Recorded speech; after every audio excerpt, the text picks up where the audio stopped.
એટલે તમારે જીસીઆરટી અલગથી વાંચવાની જરૂર નથી કે આપણી જે મટીરિયલ છે એમાં જીસીઆરટી એનસીઆરટીના અમુક મુદ્દાઓ લીધેલા છે પ્લસ જે થાય એ બધું આપણે કરેલું છે. આપણું મટીરિયલ વાંચશો એટલે બધું જ આવી જશે, ડોન્ટ વરી. સંયુક્ત કુટુંબની વ્યાખ્યા શું છે? 2 કે તેથી વધુ પેઢીના લોકો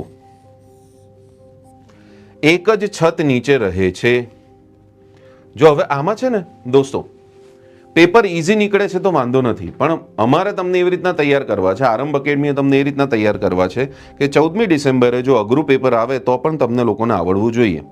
અઘરું પેપર એટલે કયા પ્રકારના પ્રશ્નો પૂછાય? જો અત્યારે કુટુંબ છે તો આ બહુ સિમ્પલ ટોપિક છે ને, કે સંયુક્ત કુટુંબ એની વ્યાખ્યા શું છે કે 2 કે તેથી વધુ પેઢીના લોકો એક જ છત નીચે રહે છે. તો કે સાહેબ આમાંથી અઘરો પ્રશ્ન કઈ રીતના બને?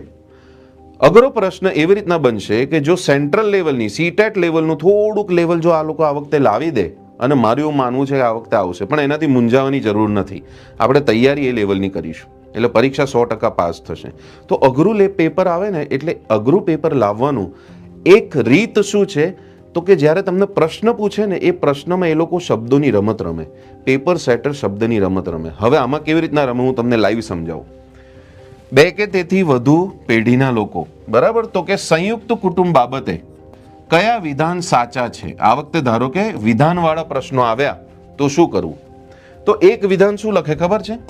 2 કે તેથી વધુ લોકો સાથે રહે છે.